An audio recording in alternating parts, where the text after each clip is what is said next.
Today we're kicking off our year of biology with chemistry. Yep, you heard me correctly, chemistry. And before you say what or why, let me share some great info with you from one of my newest books. Chemical reactions underlie all physiological processes. You are who you are because of chemistry. We are chemistry come to life. Right now we're learning about matter, the physical things that build us. And soon we'll learn about energy and our metabolism and how we convert food energy into the physical work that makes us move. For this lesson, I want you to ask yourself, what are atoms and how are they combined into molecules?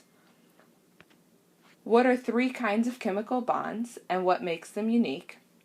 And later, how are bonds suited to the function they play in the body? And how are bonds formed and broken? First, I want you to review protons, neutrons, electrons, atomic mass, and atomic number using your book. It's important to note that the nucleus is so small compared to the atom and its electron cloud. Also check out this table of relative masses and charges of the subatomic particles, protons, neutrons, and electrons. Electrons are practically weightless compared to protons and neutrons. Now I know when you look at these numbers, they're all really small, negative 24th power, negative 28th power, but that is 5 orders of magnitude.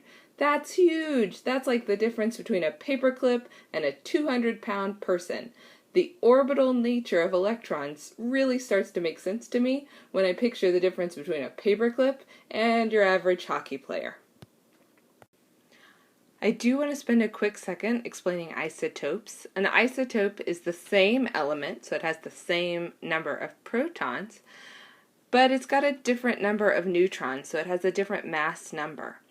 So when you look at the atomic weight or the mass number on a periodic table, you're taking into account all of the isotopes that are in nature, their relative abundance, and the averages of their mass number accordingly. So whatever number the atomic weight is closest to, that's probably the most abundant isotope. So if we look at carbon here, it's easy to see that the carbon-12 isotope is the most abundant without actually having to see the percentages. You can just see that the atomic weight is closest to 12. Radioisotopes are unstable, typically heavy isotopes that can decompose into more stable atoms or forms of the same atom. They can lose protons and neutrons like alpha decay. They can lose electron-like particles or electromagnetic energy in your beta decay and your gamma rays. Biologists are primarily concerned with radiation as a medical technology and a way to date the Earth, so you can see your book for more great info on radiation. But just to give you a quick example of alpha decay, you could see that uranium would lose basically a helium atom as it decays to become another atom and that helium atom.